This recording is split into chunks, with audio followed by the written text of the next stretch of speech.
Hi everybody, it's Matthew. Welcome to the spiel before the show. One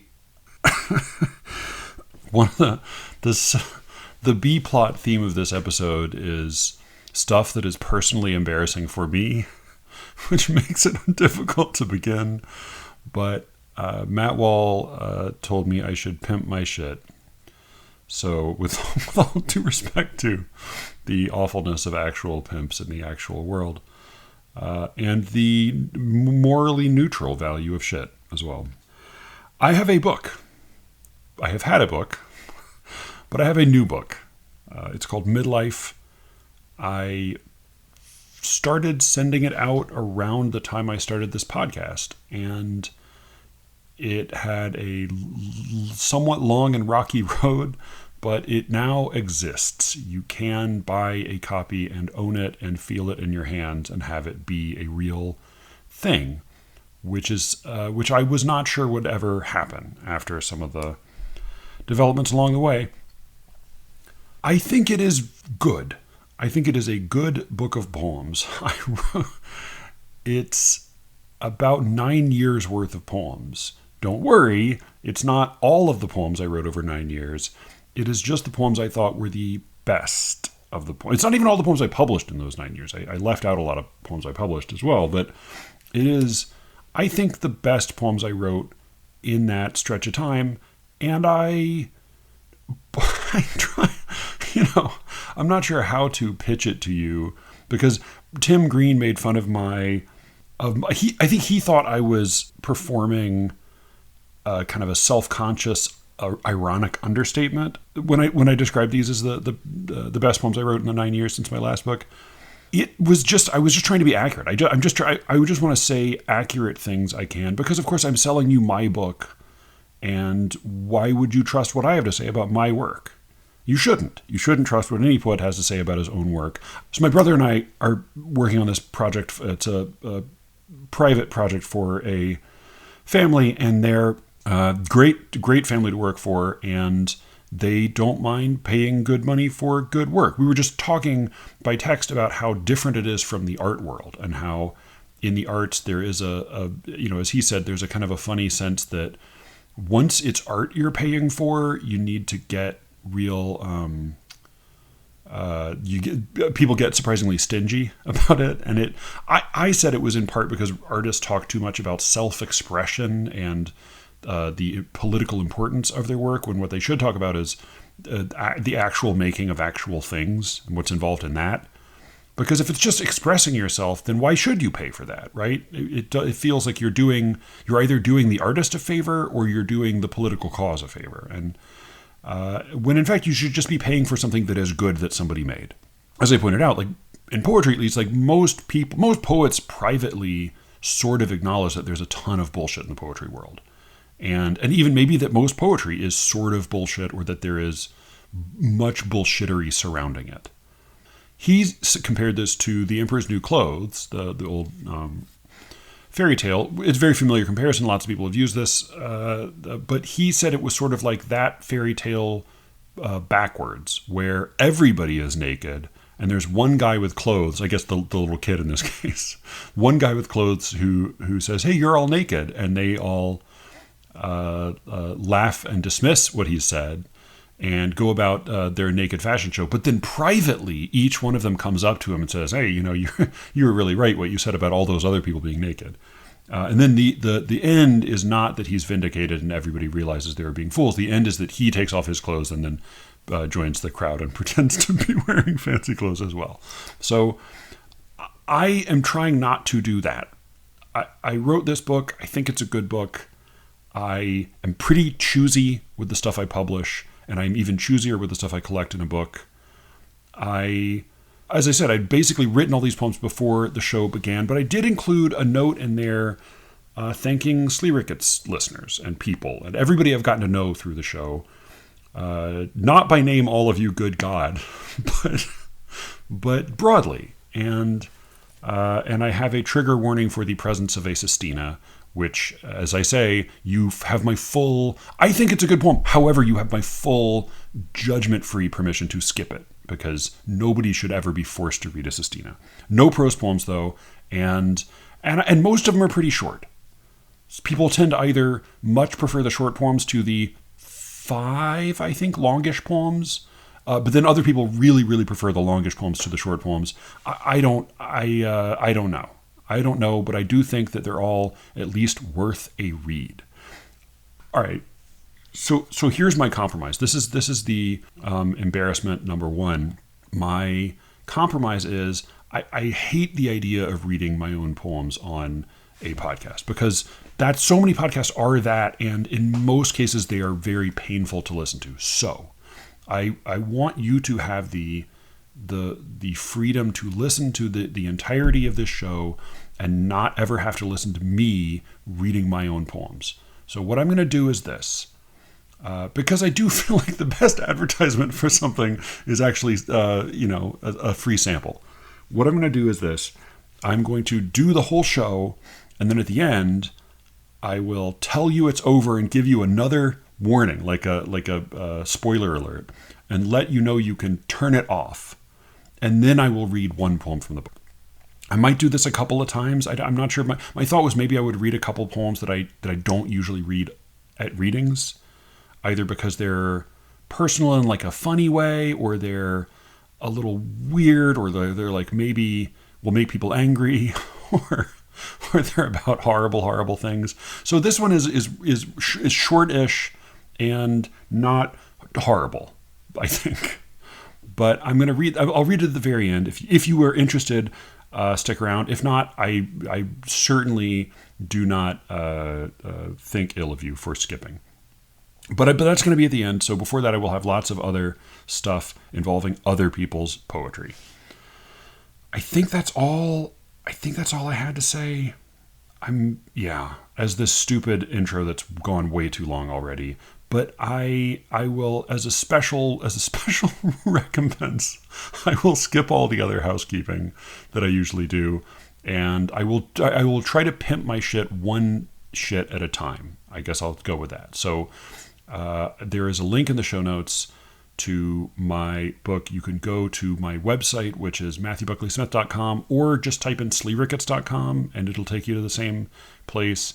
There is a big, obvious place to click for the book there. There is a problem with Amazon not getting the cover up on their fucking website, which makes me want to set my head on fire. So I'm linking to Barnes & Noble for now. There are other places as well. However, most of them take their images from Amazon, which is giving me indigestion at the moment. Yeah, I think that's it. And thank you and apologies to you all. Here is the catchy theme song by Eternal that you all either love and can't get enough of, or skip past every week. It's about 30 or 40 seconds long. Yeah, this was extremely fucking embarrassing.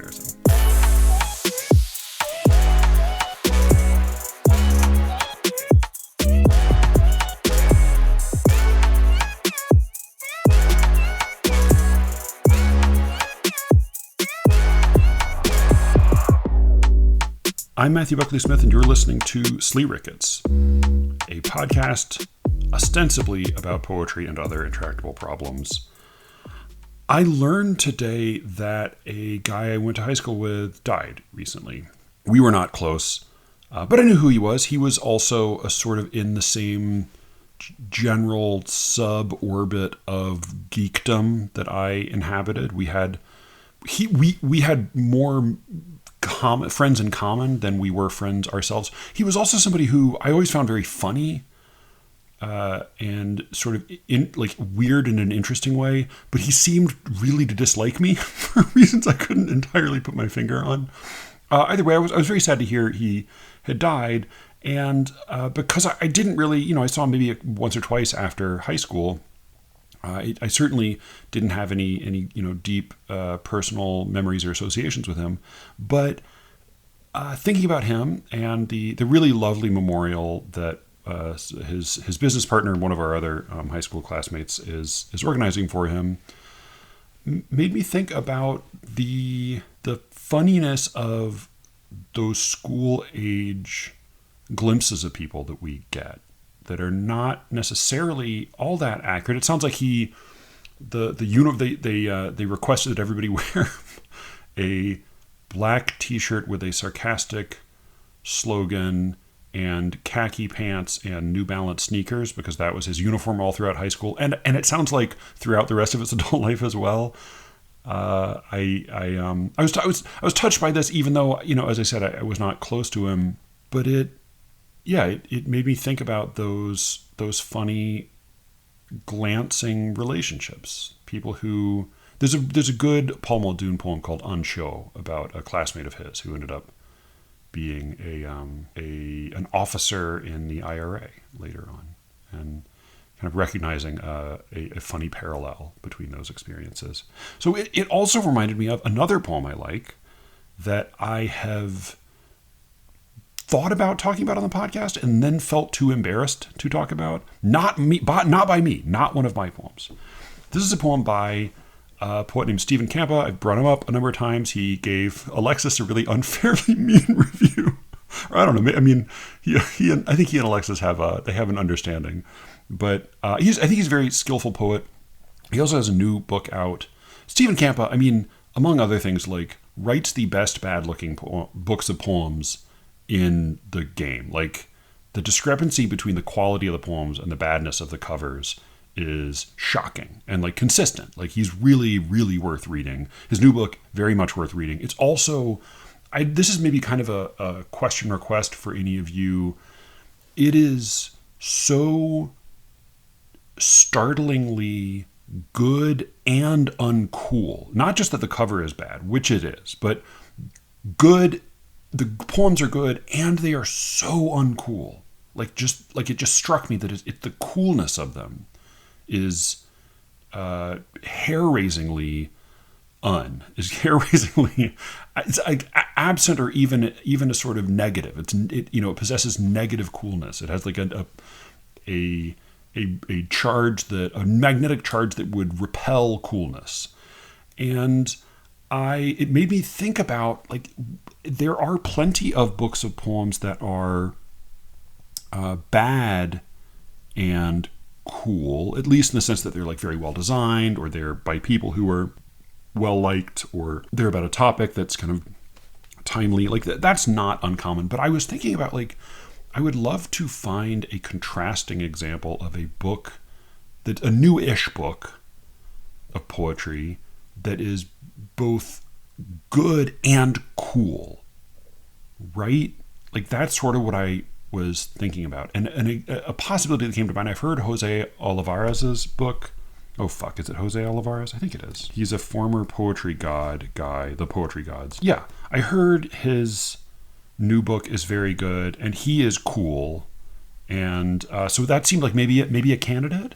But I'm thinking about, I don't know, like I like either giving like an extended treatment to Stephen's new book in concert with Olivares' book or somebody's, but and I don't know. I'm not sure exactly what I'm going to do. But if you have read a book of poetry recently-ish, it doesn't need to be real new, that is both cool and good, I would be very interested in hearing about that, because it would be nice to put that up against Stephen's. Because I should be clear, I don't think the uncoolness of the poems detracts from their goodness. I just think they're very powerful, mutually existent qualities that they possess that made me very interested. He's generally a very uncool poet and a very good poet. And he was always pretty good, because we did go to graduate school together. And this is where the connection to my high school classmate comes in a little bit. So he and I were in grad school together, and we did not get along. We were not friends in grad school. I had a couple friends in grad school, mainly Ryan, and then my wife, the woman I dated in grad school and married later, Joanna. But he and I were not friends. He was very good friends with my ex-girlfriend.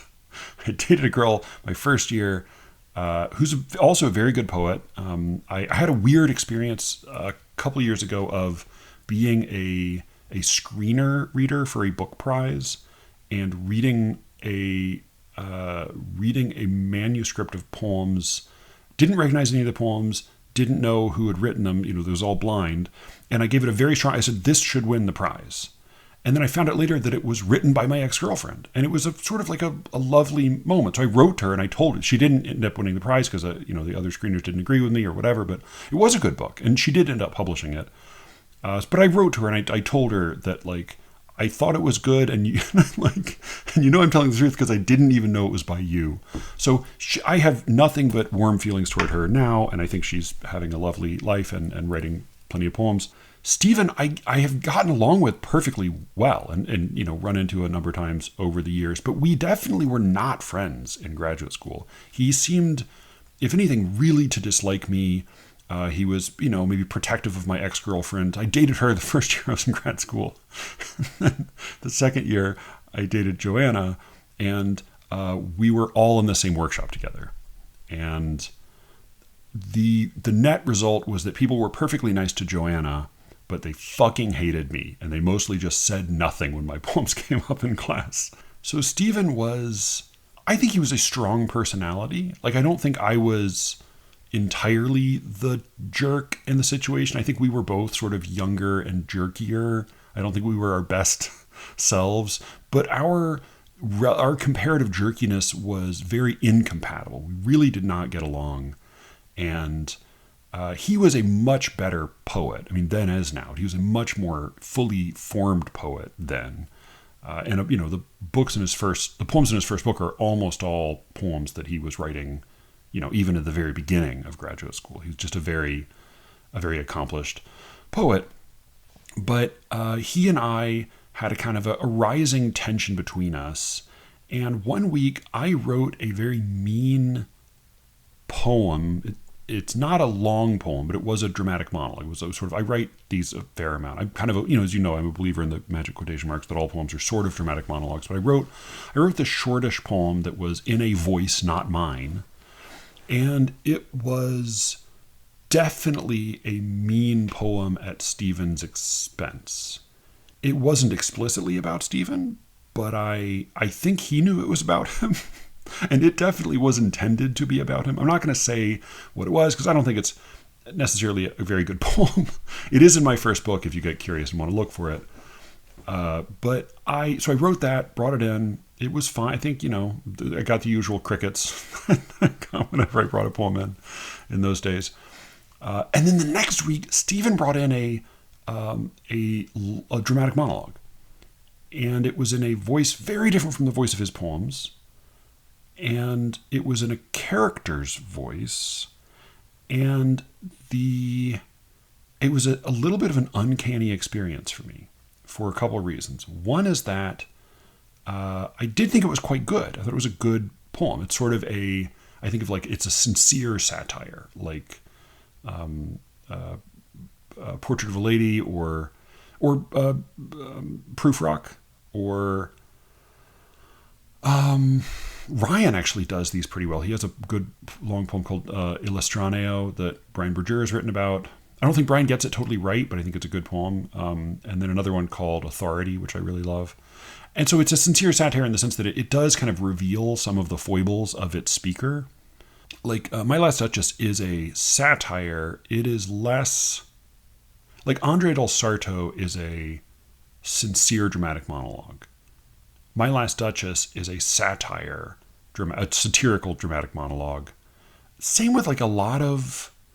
I love Browning, but I don't know if he writes this particular kind of hybrid sincere satire, satirical dramatic monologue.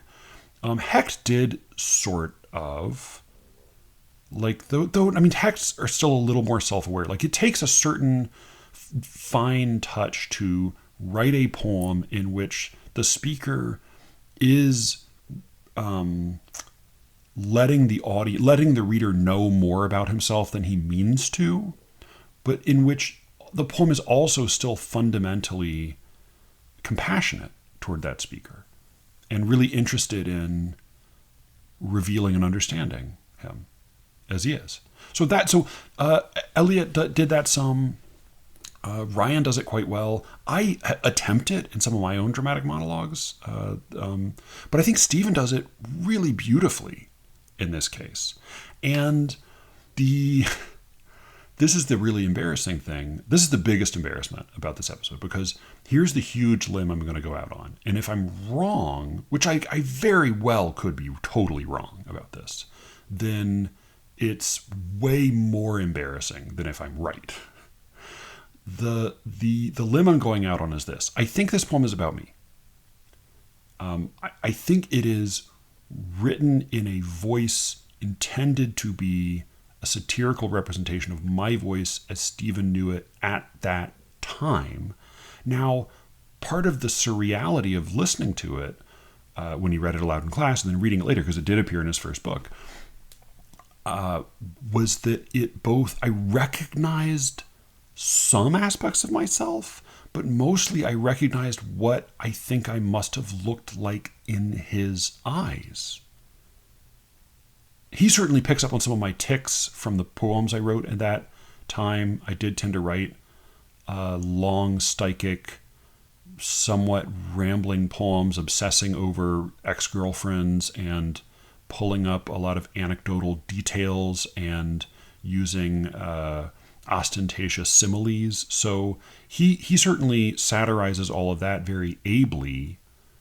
And I think he also identifies that, like, some of my fundamental jerkiness at that time. But when he depicts the speaker's experience in high school, my thought was like, well, that's not at all like my experience in high school. But I could see how he might think it would be.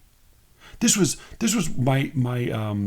what happened with the fucking chair of the department, who I said plenty about him already. He didn't like me, but he singled me out as the guy to worry about in warning us all not to sleep with our students.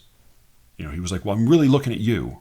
He really made a point of like calling me out as the guy he was worried about sleeping with students, which I fucking never even came close to doing. No, of course not. Of course you don't sleep with your students. But I saw, it's like in that moment I saw what I guess I must look like. Like, I must look like a mustache twirling greasy lech in like black Irish Catholic lech in the chair's eyes. And I think similarly, like, I saw reading this poem what I guess I must have looked like in Stephen's eyes. And I was sort of flustered by it. It was definitely better than my poem. It was also, while not being accurate in its depiction of me, it effectively made fun of some of my foibles. And then in the end, it's actually quite compassionate. It's sort of really, it's touching. Like, it's actually touching, and it actually seems to care about the subject of the poem, the subject of the satire.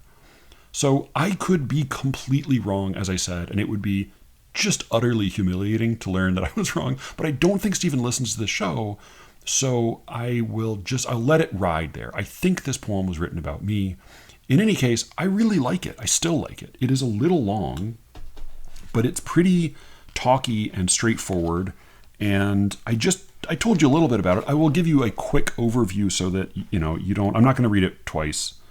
But, my hope is you can at least enjoy listening to it straight through and know that this is not what I was like. He talks a lot about the experience of this guy when he was younger, even than we were then, and various people he encountered at the time.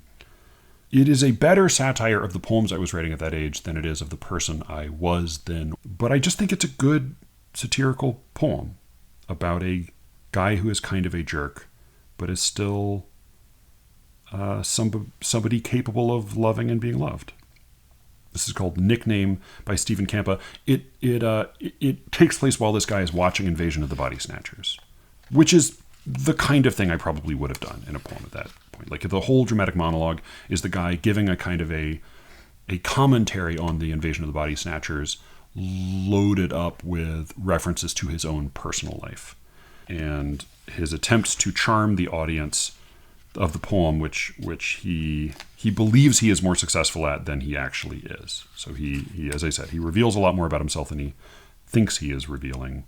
And he has just gone through a bad breakup, which he starts out with a very melodramatic evocation of that breakup, as he's watching this, is recovering while watching this old horror movie and musing on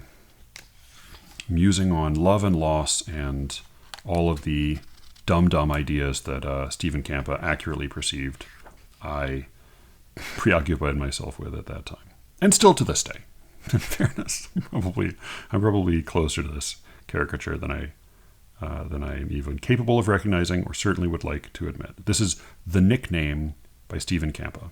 It's from Cracks in the Invisible. Another first book of poems. Terrific book with a bad title and bad cover. But, what are you going to do? The Nickname by Stephen Campa. So, after being gut-punched, groin-kicked, dragged by my hair down a gravel drive and left near an empty mailbox by love. You caught that? This is an extended, not simile, metaphor, sort of an epic simile style metaphor about how he's been done wrong by love. So I'll start that over just so you get your bearings. Then he starts watching Invasion of the Body Snatchers. So, after being gut-punched, groin-kicked, dragged by my hair down a gravel drive and left near an empty mailbox by love, which has a knack for this, I end up watching Invasion of the Body Snatchers, eating too much number 5 beef with pea pods from the Greedy Dragon, and really regretting my decision to pair this particular meal with this particular movie, since the movie's extraterrestrial clones hatch from huge pods that look like bigger versions of my dinner. Also, the protagonists are recently divorced. Still, you've got to admire how the pods shudder and froth and spit out waxy replicas of their victims, who stand, axes in hand, ready to hack themselves apart. I love these classic films, but that's part of what makes me an old soul, as my high school English teacher put it. When I imagine how my real life should have gone, it always resembles an Agatha Christie novel. Rural England, the 1920s. I am a vicar or a village constable, and I tend a backyard garden, foxglove, forget-me-nots, sweet peas, and I may or may not do some amateur sleuthing, depending on A, whether I am an amateur, which of course I would not be were I the constable, and B, whether there are murders there, which seems to be related to the number of sleuths in a village. If Miss Marple ever croaks, local crime will plummet. After my taste grew more sophisticated, I got rid of most of my Agatha Christie books. I kept And Then There Were None, though, which I guess was ironic. I have always had fairly discriminating taste. I was that one kid who could drink with a blindfold on and tell you whether it was Pepsi, RC, or Coke. But that doesn't mean I didn't have plenty to learn. I had a Jane Austen teacher in college who said the most important distinction between characters is some are educable, some ineducable. Chalk up Dr. Bennell, the hero of Invasion, to the latter category. A third of the way through the movie, and he still hasn't gotten a thing. Just because it's well done, and because I think Stephen certainly was far better. Was and is far better educated and far better, just generally smarter and sharper than I. I definitely misspelled the word brusque in a poem, which he pointed out with great delectation in class once. Also, of course, he does a classic dramatic monologue trick and identifies exactly what his character is failing to understand. Some are educable, some ineducable. And then he points out that the hero of the movie isn't clued into what's going on, which of course is true as well of him. I'll read that stanza again and then move on. I'll try not to interrupt much, but I have a hard time following long readings uninterrupted, and so I like to kind of help you get your bearings as we go along. For those of you who are used to whipping through texts, frictionlessly absorbing all of their content and being able to recapitulate it later without any effort. I apologize for my frequent interruptions. I will try to make them infrequent from here on out. Infrequent, or at least more brief. After my taste grew more sophisticated, I got rid of most of my Agatha Christie books. I kept And Then There Were None, though, which I guess was ironic. I have always had fairly discriminating taste. I was that one kid who could drink with a blindfold on and tell you whether it was Pepsi, RC, or Coke. But that doesn't mean I didn't have plenty to learn. I had a Jane Austen teacher in college who said, "The most important distinction between characters is some are educable, some ineducable. Chalk up Dr. Bennell, the hero of Invasion, to the latter category. A third of the way through the movie, and he still hasn't gotten a thing." Anyway, these townspeople appear to have no souls. It's great. I'm pretty sure I've met my fair share of those. I have a code name for them. I call them the fish eyes. You know, the glassy stares, the gaping mouths. My parents used to tell me, "Mark, what's stupid is picking others apart." I guess the pod people aren't dumb. They just lack emotions. Still, you'd think Dr. Bennell would see through the psycho mumbo-jumbo the local shrink uses to explain the weird "you're not my mom" phenomenon overtaking the town. The shrink jabbers on about mass hallucinations and hysteria, which is funny because hysteria derives from the Greek word hysterikos, meaning suffering in the womb. You see what I mean? It all comes down to girl problems. These flat expressions and monotonic monologues probably just mean that everybody in town got run over by the dump truck of love. Well, not really. Also, suffering in the womb does not equal girl problems. But you've got to admire the linguistic flair, the tongue-in-cheekery of it, right? Call it a gift. Once in my middle school Latin class, a kid I knew sneezed so hard he broke all the blood vessels in his eye, leaving it a bright, wet red, very hard to look at. So I called him Shockulus for the rest of the year, a sobriquet of which I'm particularly proud. Anyway, Dr. B kisses the leading lady, and she says, "It happened, Jack. I fell asleep." And then she's one of them, a soulless automaton bent on his being vegetally replaced in kind. And now I think, ooh, they're telling my story, they're telling my story. Yep, me and the doc are as like as two bees in a swarm. Of course he should be saying peas in a pod, which is the motif of the poem, but he's not. I'll start that section over. Oh man, I'm not sure what I'm marveling more at, like my own shittiness in Stephen's vision, or his mercilessness in pointing it out. Anyway, Dr. B kisses the leading lady, and she says, "It happened, Jack. I fell asleep." And then she's one of them, a soulless automaton bent on his being vegetally replaced in kind. And now I think, ooh, they're telling my story, they're telling my story. Yep, me and the doc are as like as two bees in a swarm. Except then Doc drops her in the mud and starts hauling butt.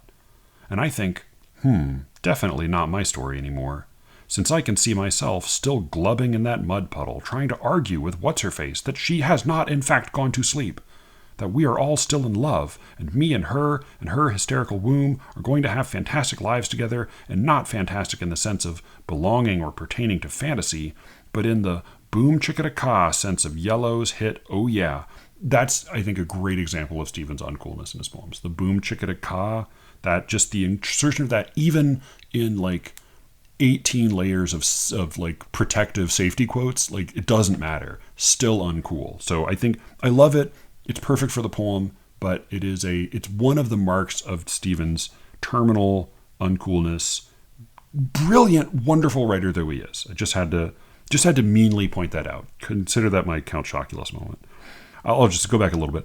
Except then Doc drops her in the mud and starts hauling butt. And I think, definitely not my story anymore, since I can see myself still glubbing in that mud puddle, trying to argue with what's-her-face that she has not in fact gone to sleep. But we are all still in love. And me and her hysterical womb are going to have fantastic lives together. And not fantastic in the sense of belonging or pertaining to fantasy, but in the boom chicka-da-ka sense of Yellow's hit "Oh Yeah," beautiful and more beautiful, with luxurious deserts and oodles of sex. Oodles of sex. I mean, again, I did write a lot of sex poems in that class, but oodles of sex, a phrase only someone with Stephen's inerrant ear for uncool. I mean, again, it's good. It's good, and it's actually appropriate in the poem, but it is. There's Stephen tips his hand that it's still Stephen telling the story. Beautiful and more beautiful, with luxurious deserts and oodles of sex. Still, Doc's probably right. Love 'em and leave 'em once they morph into pod-bred fiends who want to peel away your rich emotional life. That's like, I think that might be him like putting his finger on what he sees as like the core of my essential like moral cravenness. Doc's probably right. Love 'em and leave 'em once they morph into pod-bred feeds who want to peel away your rich emotional life. Of course, none of this helps a thing when I start to think about my latest girlfriend. How I used to kiss her uncritically on her neck. How we had a scrapbook about a third full of poems with haiku captions. Blue-eyed girl with hand of boyfriend. Shame on him. Hid just outside the frame. It's a little it's set off in haiku stanza. In a haiku stanza as an example of one of the haiku captions they put in their scrapbook. I'll start this again because this is, of course, the inversion of the volta that I find so unconvincing in Shakespeare's 29:30, and that Aaron found so unconvincing even in the David Mason poem, A Declaration, where you name your problems and then at the end you say, but because of my love, all of this goes away.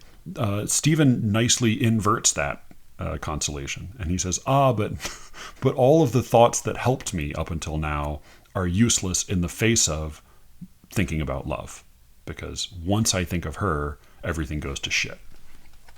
So I think I'm far more convinced by, but maybe just because I love bad news.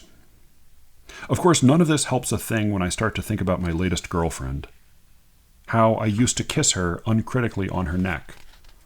How we had a scrapbook about a third full of pictures with haiku captions. Blue-eyed girl with hand of boyfriend. Shame on him. Hid just outside the frame. Or how, before we started to snap at each other all the time and for no reason, she used to call me Snow Pea, and then sometimes just Snow. There's that motif returning, the peas, this kind of time in I think a kind of a touching, slightly vulnerable moment for the speaker, in which we see him loving someone and being loved. And it's a little bit corny and overly intimate, but it's, I think, sort of believable in its funny way. Yeah. Not sure if Snow Pea is a crack at my manhood on Stephen's part, but either way, I liked the poem the first time I read it, when he read it in class, and I still like it today. And every time I pick it up, I think, he didn't really write a poem about me. And then I read it and I think, not this is me, but I think, yeah, this is how Stephen thinks of me. Like, that's definitely what I think every time I read this poem. So there's that. There's the embarrassing treatment. There's major embarrassment number 2. I got some good correspondence that sort of started to, like I read several things that all kind of coalesced into the beginning of a thought. I think it might end up being too much altogether. Well, it certainly was too much altogether for one episode. It might even still be too much now to try to get into, because I don't want to do another 2-hour episode. So what I might do is, quickly I will say I got smart notes from Peter Vertasnik, who also has a book out this month. His book, I don't remember the name, but it is out this month. It won the New Criterion Prize, and it will come out, I think, at the very end of the month, a day after, either a day before or a day after Ryan's book comes out. Ryan's book In Ghostlight, which is excellent. And I'm supposed to get a copy of Peter's book soon, so I have not read it yet, but I expect good things from that. He sent a note reminding me that I mentioned in my discussion of prosody in the William Logan episode, I mentioned a system of stress that involved, rather than a binary stressed, unstressed, accented, unaccented, long, short, system for annotating verse there's a system that involves a series of numbers, and I think I said it was 5. It's actually 4. It's actually 4, and it is a system invented by a guy named Otto Jespersen or Jespersen. I don't know which country he's from, so I don't know how to pronounce that J. But not only did Peter remind me of the name, but he also reminded me that it must have. We briefly touched on that in graduate school, but definitely Peter would have been the person I corresponded with recently who had mentioned that he subscribes to the Jespersen system. So as I said, my feeling is that for the sake of annotation, it's hard to beat long short, and I feel like picking numbers between 1 and 4 for every syllable in a line would just give me a headache. But it is certainly more accurate, because the relative emphases of all of the syllables in a line are not binary. They are, there's even 4 is a sort of a rounding off. So he wrote that in, and then Elijah also wrote in to sort of elaborate a little bit on the distinction between. I talked about, Logan talks about variations. I think the term I was taught was substitutions, where you take a different foot and put it in place of the foot that is standard in that line of iambic pentameter, which in a line of iambic pentameter is always an iamb. There are, a number of acceptable variations on those feet in certain positions at certain times. And Elijah said that he thought it was worth noting a distinction between variation and modulation. So it's not that when a poem's lines are too often all iambic or mostly iambic, that's not when a poem starts to sound like clockwork. It's when there is insufficient modulation. So I think he even using the Jespersen system, which I don't know if Elijah subscribes to it wholeheartedly or if he just makes use of it at times, but he said that if particularly with a start, a poet early in her career might, or her prosodic career might lean too heavily on strong contrasts, thus writing iambs that are always a 1 and a 3 or a 2 and a 4, rather than having any softer modulation between syllables with more subtly distinguished emphases. That all seemed right and fair and good to me, and Peter sent a long article about the Jespersen system, which I will read at some point, though I have a bunch of other stuff I need to read first, including some stuff I'm going to talk about with Haley Lighthouser, which I'm really looking forward to. And Haley, if you hear this, sorry I've been out of... It's been a time, but I'm very much looking forward to talking with her. I'm also very much looking forward to talking with Chris Childers, who has a book. Does Haley have a new book out? I don't know if she does. She's pretty careful. She doesn't publish very often. She tends to be pretty choosy as well with her stuff. I know her most recent book came out from Able Muse, and she got one of the rare Able Muse good book covers. I have to say, love Able Muse, love Alex, dear to my heart. Able Muse often has bad book covers. Haley got a good one with her book. Oh yeah, Saint Worm. Is that the most recent one? Maybe so. Yeah, she's pretty careful about. I said careful again. She doesn't publish that often. And just 2. She has Swoop and Saint Worm. And so Childers is also choosy. This is his first book, I think. It is not an original poetry collection, though he has a very good original poetry collection that's out on the market right now. He's about to publish a 900-page book of translations of Greek and Latin lyric poems spanning 1,000 years, roughly. I've started thumbing through it. It is unbelievably impressive, and he's been working on it for about 15 years, and it's going to come out with Penguin soonish. It is a doorstop, but it's I think going to be a really wonderful resource and just collection of good poems put into English. And he's very skillful in his Englishing, so they sound pretty good in English, not just in the original.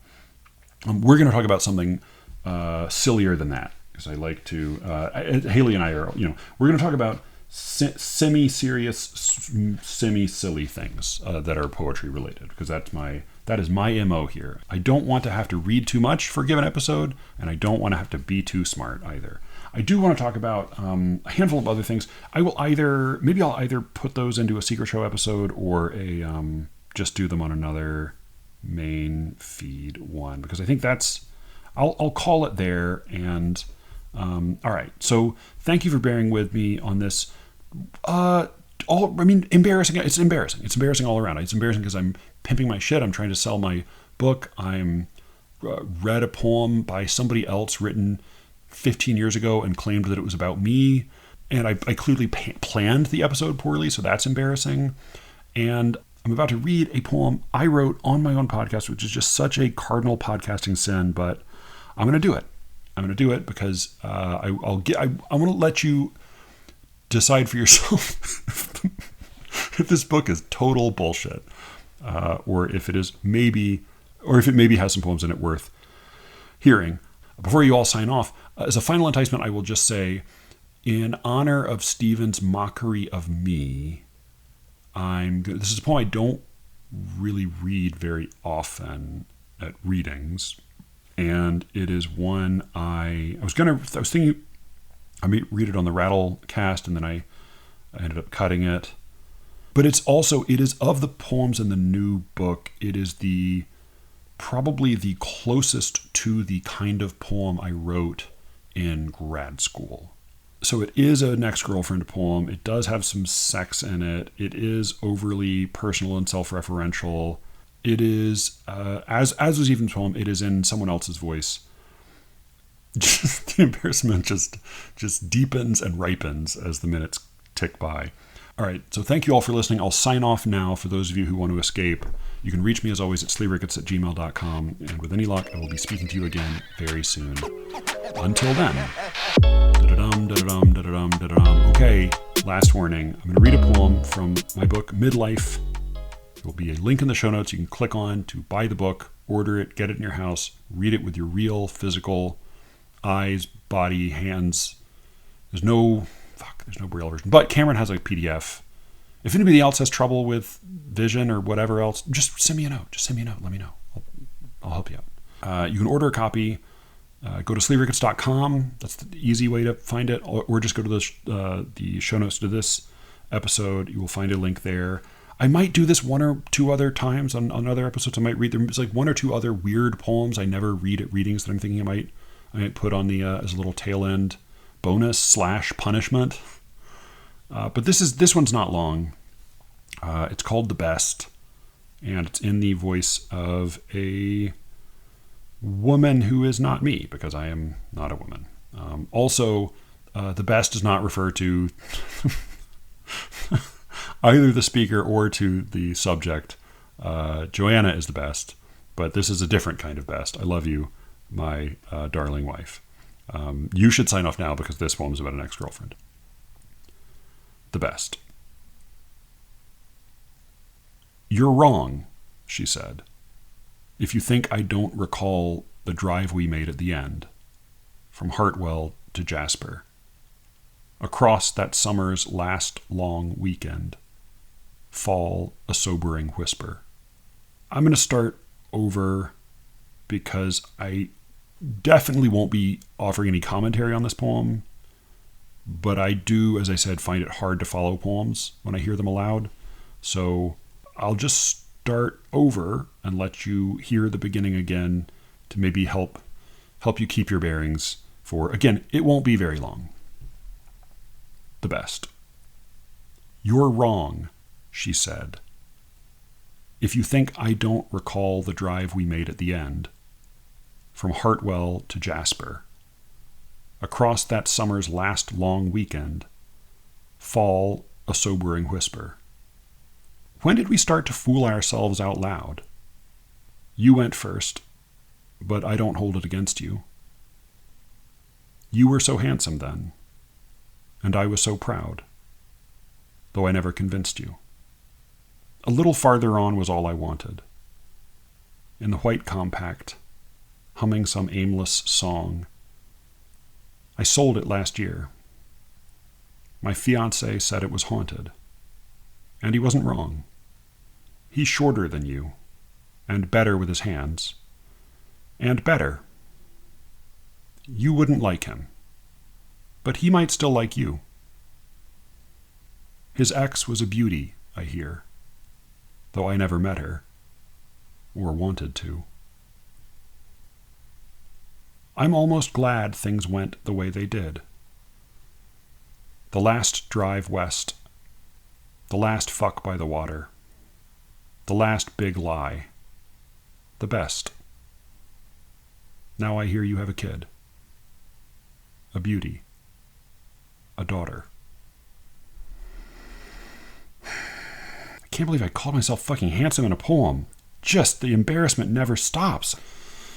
Oh, God. All right, it's too late now. Too late now. I'm going to read it one more time just because, again, it always helps me to hear poems twice. And then I'm just going to go away with no further sign-off and die of shame. And send this to somebody in Eastern Europe to edit and publish. This is the best. It's not necessarily the best. It's a poem called The Best. It is from Midlife, my second book, which is out now, and which, as I said, I think is a good book. Go to the link in the show notes or to SLEERICKETS.com to buy a copy. The Best. You're wrong, she said. If you think I don't recall the drive we made at the end, from Hartwell to Jasper, across that summer's last long weekend, fall a sobering whisper. When did we start to fool ourselves out loud? You went first, but I don't hold it against you. You were so handsome then, and I was so proud, though I never convinced you. A little farther on was all I wanted. In the white compact, humming some aimless song. I sold it last year. My fiancé said it was haunted, and he wasn't wrong. He's shorter than you, and better with his hands, and better. You wouldn't like him, but he might still like you. His ex was a beauty, I hear, though I never met her, or wanted to. I'm almost glad things went the way they did. The last drive west, the last fuck by the water, the last big lie, the best. Now I hear you have a kid, a beauty, a daughter.